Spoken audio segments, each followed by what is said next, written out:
Hello students, myself Krinjesh and we are going to study our chapter number 1, again part 2, super senses. Okay, so in a previous chapter we studied about eyes, that how does eyes work, and nose, eyes, nose. Now today we are going to learn about ears. Okay, so हम ears के बारे में पढ़ेंगे. तो sharp ears तो क्या है? In class 4 you read that we can not easily see birds ear, तो हमें बर्ड्स के कान दिखते नहीं है.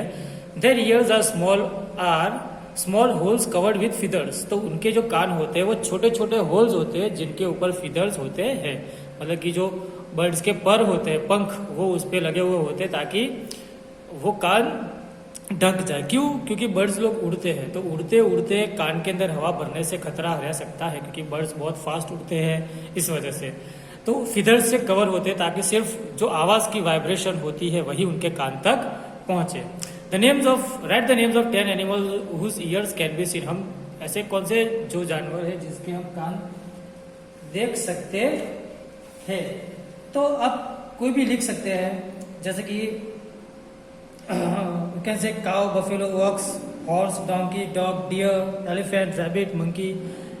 The names of animals whose ears are bigger than our ears. तो हमारे कान से बड़े कान किसके हो गए? तो एनिमल्स के अंदर एलिफेंट है, रैबिट है, काउ है, बफेलो है, ऑक्स है, डॉग है. उनके कान बड़े बड़े होते हैं. कुछ डॉग्स के कान बड़े होते हैं, कुछ के छोटे होते हैं. ओके, डिपेंड ऑन ब्रीड पे डिपेंड करता है.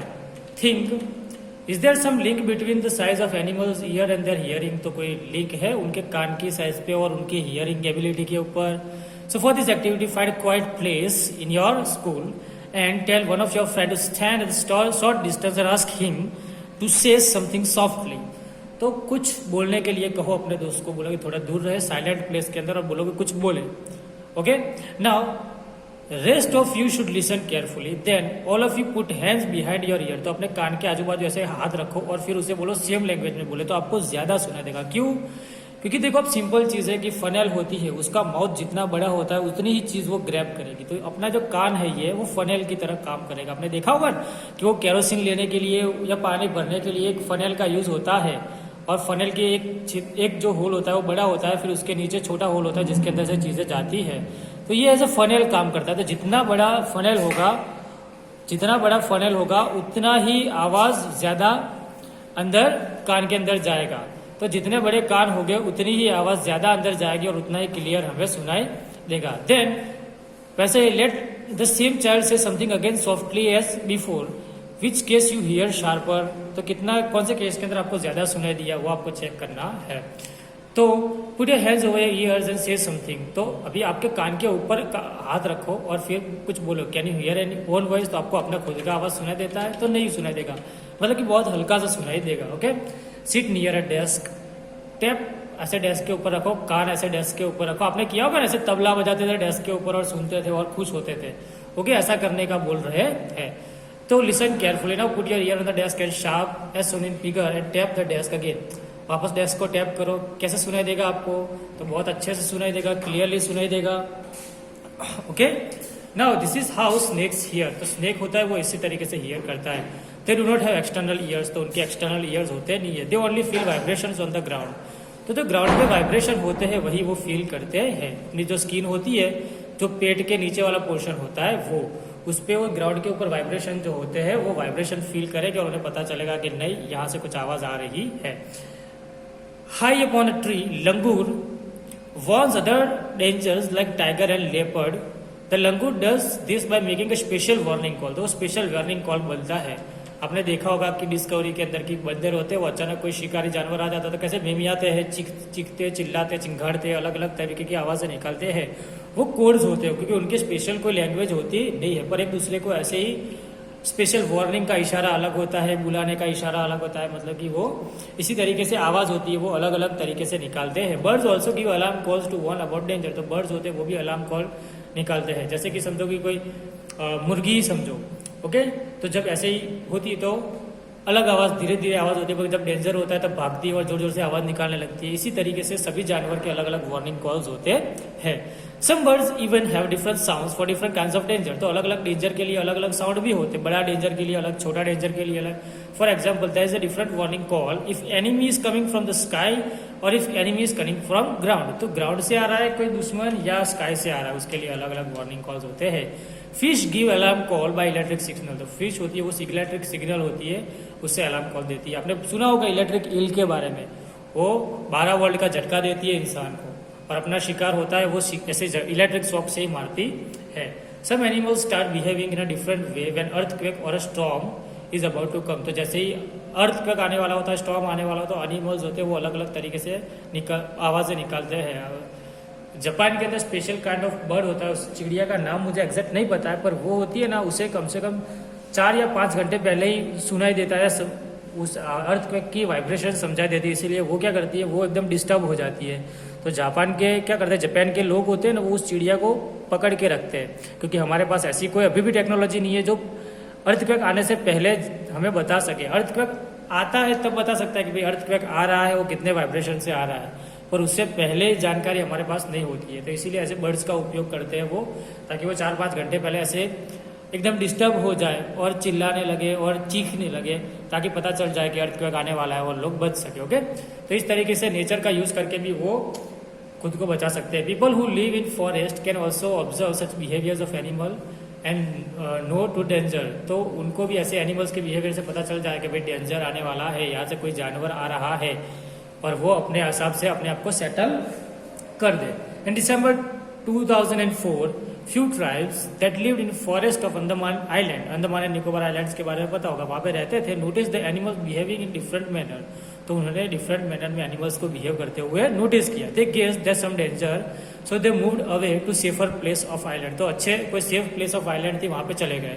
Soon after the island were hit by tsunami. तो उसके बाद आइलैंड जो था उसे सुनामी ने हिट किया, दिस पीपल वर सेव्ड। तो जानवरों की जो ऐसी आदत थी उसकी वजह से ये बच गए। Okay, dolphin also make different sounds to message to give message to each other. तो एक दूसरे को मैसेज देने के लिए डॉल्फिन भी अलग अलग तरीके के साउंड निकालती है। Scientist believe that many animals have special language of their own. तो साइंटिस्ट बिलीव करते हैं कि स्पेशल लैंग्वेज होती है हर एक जानवर की। Okay, now can you understand the sounds of animals and which animal. तो आपको पता चलता है कौन से जानवर का साउंड है। तो डॉग बार्क करता है, फिर जो कैट होती है वो म्यू करती है। तो do some animals understand your language, which one. तो आपकी लैंग्वेज अंडरस्टैंड करते कुछ जानवर। कौन से जानवर? तो डॉग होते हैं जो वो कभी कभी हमारे पास रह के कुछ वर्ड्स हमारे पिकअप कर लेते हैं। एक डॉग अपनी जिंदगी में समथिंग 250-300 वर्ड्स आसपास अपने दिमाग के अंदर फिट कर सकता है और उस हिसाब से बिहेव करता है। इसीलिए गार्ड डॉग को हम सिग्नल देते हैं, जैसे कि सिट तो वो बैठ जाएगा, स्टैंड तो खड़ा हो जाएगा, बार्क तो बैठेगा, फिर बोलते हैं टॉमी हुश तो भागता है वो किसी के पीछे कि खतरा है, भागो पकड़ो। इस तरीके से वो कुछ साउंड को पिकअप कर देते हैं। Just like bird and dolphin you can make your own language of sounds for giving messages. Remember you have to talk to your friends with only sounds, no words. तो सिर्फ sound से ही बात करनी है, word से बात नहीं करनी है। ओके, तो आप अपने ऐसे सिग्नल वाले साउंड्स अलग अलग बता सकते हो। अपने एग्जाम के अंदर करते हैं ना वो कि कोई चीज़ नहीं आती हो तो खांसते हैं, तो पता दो हमारे दोस्त को सिग्नल मिल जाता कि नहीं इसको कुछ नहीं आ रहा है, कुछ प्रॉब्लम है, तो हमारे साथ तरफ देखता है। वो करते हैं कॉपी मारने के लिए बच्चे, मुझे पता है। तो ऐसे मूवीज़ के अंदर भी देखोगे खांसते हैं तो पता चल जाता है। ओके, फिर अगर आपने देखा होगा तो कि ससुर जी होते हैं वो घर के अंदर एंटर होने वाले तो पहले खांसते हैं थोड़ा, तो पता चल जाता है बहू को कि नहीं ससुर जी आ रहे, थोड़ा इज्जत के अंदर रहना चाहिए या बोलना नहीं चाहिए या उसे सिग्नल मिल जाता है। तो ऐसे हम अपनी रोजमर्रा की जिंदगी के अंदर भी बहुत सारे साउंड्स का यूज करते हैं बिना लैंग्वेज के। Okay, so now only sounds, no words. How and when you will need to give them alarm call. For example when a teacher is coming to the classroom, तो हम खांसते हैं या छींक खाते हैं, ऐसे करते हैं। बहुत सारे बच्चे ऐसे कोड लैंग्वेज बना दिए होती है, मुझे पता है तुम्हारा। स्लीप वॉकिंग, तो some animals go into a long deep sleep in a certain seasons and they are not seen for many months। तो जैसे कि हाइबरनेशन की बात करें, इसे हाइबरनेशन बोलते हैं। तो फ्रॉग्स होते हैं वो हाइबरनेट हो जाते हैं, मतलब कि वो देखना आपके फ्रॉग होते हैं वो आते नहीं और फिर अचानक बारिश की सीजन होती है, पहली दूसरी बरसात होती है और अचानक से फ्रॉग्स बहुत सारे आ जाते हैं। कहाँ से आते हैं? तो जमीन के नीचे चले जाते हैं हाइबरनेशन के अंदर। और वो दो सीजन जैसे कि समर और विंटर वो सोते हैं हाइबरनेशन के अंदर चले जाते हैं। और फिर जब मानसून आती है तब खाते हैं, तब आते हैं बाहर खाते हैं और बहुत सारे बच्चे पैदा करते हैं और फिर वापस वो अपने बिल के अंदर छुप जाते हैं और फिर वापस 2 सीजन के बाद आते हैं। तो इस तरीके से फ्रॉग्स रहते हैं। Have you ever notice during a cold season we can not see any lizard in a house. तो कोल्ड सीजन के अंदर लिजर्ड आती नहीं है। They do not think they gone, तो कहाँ चली गई आपको पता नहीं चला, आपको सोचना चाहिए। अभी स्लॉथ की बात है। It looks like a bear but it is not, it is a sloth. It spends almost 17 hours of day sleeping. 17 hours तक 17 घंटे तक ये जो जानवर होता है वो सोता है। While hanging upside down on a tree branch, तो उल्टा लटक के सोता है। The sloth eats leaves off the same tree on which it lives, तो जिस पेड़ पे रहता है ना उसी के पत्ते खा करते। It hardly needs anything else, तो उसे कुछ चाहिए ही नहीं। When it has eaten enough leaves from the tree, it moves to the nearby tree. तो एक पेड़ से बहुत सारे पत्ते खाने के बाद वो दूसरे पेड़ पे चला जाता है। Sloth live for about 40 years and in that time they move around only 8 trees. तो 40 साल तक जिंदा रहते हैं और आसपास के 8 पेड़ के अंदर ही वो रहते हैं, उतनी उनकी दुनिया होती है, आगे बढ़ते ही नहीं है। Once a week it comes down to relieve itself. तो जब भी वॉच मतलब हम बोलते हैं कि लेटरिन जाने के लिए, रिलीव करने के लिए, मतलब कि उसे फिशेस निकालने के लिए वो खाली जमीन पे आता है, बाकी नहीं आता है। और वो भी वंस इन अ वीक, हफ्ते में एक बार। सोचो कितना खाना वेस्ट नहीं करता है ये जानवर। Times for which a sloth awake, तो 18 घंटा सोता है। Sleeping time for a sloth 6 hours वो जागता है। ओके 24 आवर्स के अंदर से। Lizard, how will you shock that for a lizard in a winter, तो विंटर के अंदर 24 आवर्स, 80 आवर्स, 6 आवर्स, तो कितना लिजर्ड के बारे में है ये। Okay If you were to show the sloth's daily routine sleeping in 24 hours, this is what a clock looks like. तो इतना दिखता है। अब देखो काऊ कितना घंटा सोती है, पाइथन कितना घंटा सोता है, जिराफ कितना घंटा सोता है और कैट कितना घंटा सोती है।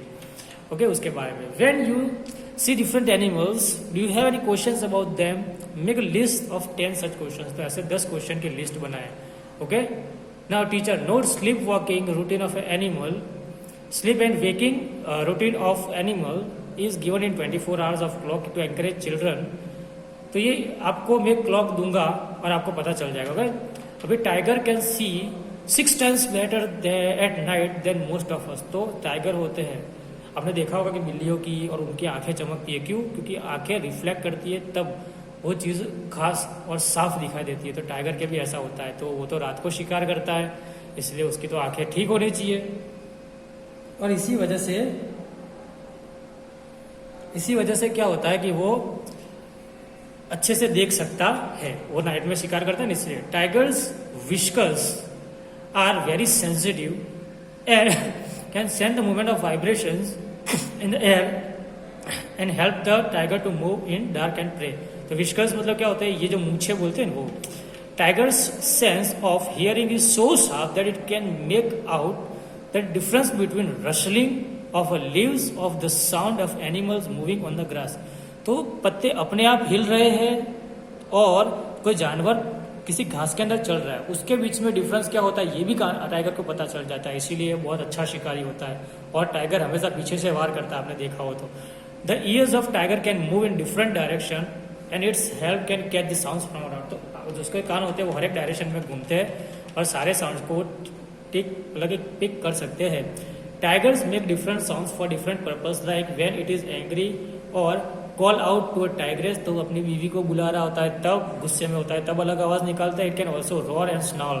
तो roar मतलब कि दहाड़ता है और snarl मतलब कि हल्के हल्के आवाज करते हैं ना वो नाक से, वैसे। Its roar can be heard up to 3 kilometers away. 3 kilometre से दूर भी उसकी हमें आवाज सुनाई सकती है। उसका roar जो दहाड़ना होता है वो सुनाई सकता है। इच टाइगर है इट्स ओन एरिया, तो हर एक टाइगर का अपना एरिया होता है। Which is covered in several kilometres, कुछ किलोमीटर्स के अंदर। Tiger mark their area with their urine, तो टाइगर अपने यूरिन से अपना एरिया मार्क करते हैं। जैसे कुत्ते को आपने देखा होगा। ओके तो जैसे कुत्ते अपना एरिया मार्क करते हैं वैसे टाइगर भी मार्क करते हैं। A tiger can at once come to know that if there is another tiger in इस area by smell of the urine, तो अपने यूरिन से पता चल जाता है कि दूसरा टाइगर उसके एरिया में आया है और वो फिर लपेट लेता है दूसरे टाइगर को, मेरे एरिया में क्यों आया, मेरे इस एरिया का दादा है। ओके इस तरीके से वो अपने दूसरे जो टाइगर होते हैं उससे लड़ने जाता है, जो उसके एरिया के अंदर एंटर किया, उसकी टेरिटरी के अंदर एंटर किया और उसे बाहर खदेड़ देता है। Now a tiger will avoid going into other tigers area, जैसे दूसरे टाइगर से स्मेल करता है कि यहाँ पे तो दूसरे टाइगर का एरिया है, यहाँ पे मुझे नहीं जाना चाहिए क्योंकि यहाँ पे प्रॉब्लम हो सकती है, वॉर हो सकती है, झगड़ा हो सकता है, बवाल हो सकती है, तो वो दूसरे टाइगर के एरिया के अंदर जाएगा नहीं, क्योंकि कोई अपनी जान गंवाना चाहेगा नहीं। Okay, now the tiger is one of the most alert animals and yet today the tigers are in danger. सबसे अलर्ट है और फिर भी टाइगर डेंजर में है। आपने प्रोजेक्ट टाइगर के बारे में सुना होगा, अभी नई वेब सीरीज आ रही है ना शेरनी करके, वो भी टाइगर के ऊपर ही बेस्ड है। फिर एक मूवी है rod the tigers of Sundarban, तो उसके अंदर भी सुंदरबन के बारे में बहुत ही डिटेल में बताया गया है। कभी कभी क्या होता है पता है कि वी वॉच मूवीज, कुछ मूवीज हम देखते हैं ना ऐसे ही बिना मतलब के देख लेते हैं, डांस के लिए ये वो सब करते हैं, पर मूवीज होती है ना कभी कभी ऐसी देखनी चाहिए जो हमें नॉलेज बढ़ाए।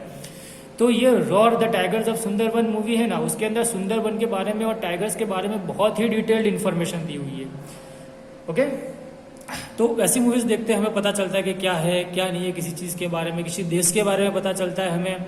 जैसे कि समझो कि मैथमेटिक्स के बारे में जानना हो, सीरीज के बारे में जानना हो, तो मूवी है अपने डॉक्टर सत्येंद्र अय्यंगर रामानुजन की a man who new infinity, तो मैथमेटिक्स के बारे में बहुत अच्छे से जान सकते हैं। फिर साइंस के बारे में जानना हो तो सीरीज है जैसे कि जीनियस है अल्बर्ट आइंस्टाइन की, फिर डिकोडिंग विंची है लियोनार्डो डा विंची की। तो बहुत सी ऐसी चीज़ें होती है जिससे हमें नॉलेज मिलता है, पर हम वो नहीं देखते, हम कुछ और ही देखते हैं। Can human beings also be a threat to animals, how? तो इंसान जानवरों के लिए खतरा हो सकता है, कैसे? तो सिंपल सी चीज़ बोलता हूँ, हम कचरा डालते हैं, हम बहुत ही सिंपल चीज़ कि कभी कभी पापा शेव करते हैं तो वो जो शेव की जो ब्लेड होती है, शेविंग ब्लेड, वो कचरे के अंदर डाल देते हैं। फिर हम क्या करते हैं, मम्मी क्या करती है कि जो खाना का जो पील्स होते हैं जैसे कि आलू छील दिए, गोभी मटर जब काटते हैं उसका कचरा होता है वो भी डस्टबिन के अंदर डालेगी, ये ब्लेड भी डस्टबिन के अंदर डालेगी और फिर ऐसे पॉलीथीन बैग के अंदर बांध के बाहर फेंक देगी। तो अभी कोई जानवर होता है जैसे कि समझो कि काऊ हो गई या बकरी हो गई, कोई हमारे एरिया के अंदर एंटर होता है तो वो तो ये छील के खाएगा ना, वो तो स्मेल करेगा, उसका तो खाना है तो वो खाना खाएगा, और साथ साथ में अगर ब्लेड होगी तो ब्लेड भी खा लेगा भूल से, तो उसके मुंह के अंदर कट लग सकते हैं। ये तो सिंपल चीज़ है कि कैसे डेंजर हो सकता है। बहुत सी चीज़ें, हम बेल्ट पहनते हैं जानवरों को, हम मरे हुए जानवर नहीं मारते, हम जानवर मार के बेल्ट बनाते हैं। ओके, बहुत सारी ऐसी कंपनीज है या बहुत सारी ऐसी चीज़ें जो क्या करते हैं कि जानवरों को मारती है खाने के लिए, हम हंटिंग करते हैं, फिर उसके बॉडी पार्ट्स के लिए।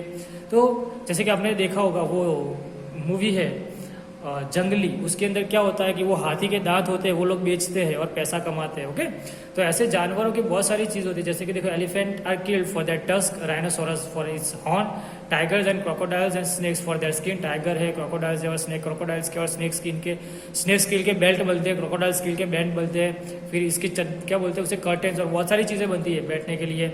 Musk deer are killed just to take the scent from its musk, कस्तूरी मृग बोलते हैं, क्या बोलते हैं कस्तूरी मृग, तो उसके क्या नाभि में एक स्केंट आती है, एक स्मेल आती है, और वो स्मेल के लिए मस्क डियर को मारा जाता है। Okay, people who kill animals are called hunters and poachers. तो हंटर्स और पोचर्स के अंदर सबसे मेन डिफरेंस क्या है पता है कि हंटर सीधा जानवर को मार देता है गोली से, बंदूक से, पोचर क्या करता है उसे पकड़ता है। ओके, एक जाल बिछाता है। The numbers of tigers and many other animals in our country are is reducing. There is danger and that some of them will soon disappear. और ये भी डेंजर है कि बहुत सारे एनिमल खत्म हो जाएंगे। जैसे कि लास्ट चीता अपने देश के अंदर देखा गया था 1971 के अंदर, और फिर किसी एक शिकारी ने उसे मार डाला था, और फिर इंडिया से चीता नाम का जानवर ही गायब हो गया। चीता हम बोलते हैं जिसे, हो गए वो गायब हो गया। अब के बाद उसके बाद चीता इंडिया में है नहीं। फिर अभी हम शेर की बात करें, जो एशियाटिक लायन कहाँ पे है, सुंदरवन के अंदर है। ओके, तो सुंदरवन के जो लायंस थे उसकी टेरिटरी कहाँ तक थी, तो अगर वेस्ट साइड में देखे जाए तो ईरान इराक तक थी, और नॉर्थ साइड और नॉर्थ ईस्ट साइड तक देखे जाए तो चाइना तक थी। पर हंटिंग और पोचिंग के कारण उसका एरिया सिकुड़ते 6 खाली गिर नेशनल पार्क जो है, गिर वाइल्ड लाइफ सेंचुरी, गिर वाइल्ड लाइफ सेंचुरी तक ही सीमित हो गया है पूरे इंडिया में, और कहीं पे जो लायन होते हैं, शेर है, वो नहीं मिलते। ओके, देखो शेर और बाघ में फर्क होता है, हम कभी कभी बाघ को भी शेर कह के बुलाते हैं, पर फर्क होता है। Okay, now protected areas for government has made some of the forest protect as a protected area, तो कुछ फॉरेस्ट को प्रोटेक्टेड एरिया बना दिया गया है। Some of them are Jim Corbett national park. Jim Corbett कहाँ पे, उत्तराखंड में, और खतरनाक है Jim Corbett. Okay, and Ghana in Bharatpur, okay, district of Rajasthan, Ghana है भरतपुर डिस्ट्रिक्ट राजस्थान के अंदर। अपने गुजरात के अंदर भी है, कौन सा है, तो गिर नेशनल पार्क, गिर वाइल्ड लाइफ सेंचुरी है। फिर दूसरी कौन सी वाइल्ड लाइफ सेंचुरी हमारे एरिया के सबसे पास में, तो एक बालाराम नेशनल पार्क, और एक है Jessore wild life sanctuary sloth bear के लिए अपने केदारनाथ के अंदर. Okay, now where are such national parks in India? कहाँ पे है नेशनल पार्क्स इंडिया में? Collect the information of this and write a report on it. तो उसके बारे में इन्फॉर्मेशन कलेक्ट करो इंटरनेट के ऊपर से और उसके बाद उसके ऊपर रिपोर्ट लिखो. चलो मैं एक काम देता हूँ आप सबको. आपको क्या करना है कि इंडिया के नेशनल पार्क के बारे में और नेशनल पार्क के अंदर कौन से जानवर रहते हैं उसके बारे में कम से कम इंडिया के 10 ऐसे सेंचुरीज और नेशनल पार्क का नाम और उसके अंदर पाए जाने वाले जानवर उसके बारे में इंफॉर्मेशन आपको कलेक्ट करनी है और एक नोटबुक के अंदर लिखना है. और आप उसके जानवर के फोटोज भी चिपका सकते हो अगर आपको चिपकाने हो तो. और आप क्या करोगे फिर मुझे वो फोटो क्लिक करके एक पीडीएफ बनाओगे और पीडीएफ फिर मुझे भेजना. ओके, हम देखेंगे कि क्या बनाते हो आप. ओके, तो यहाँ पे हमारा चैप्टर होता है खत्म. First chapter is over. You can read it once again, and if you are having any doubt, you can obviously ask me anytime, okay? Or you can WhatsApp me on my number for asking your doubt.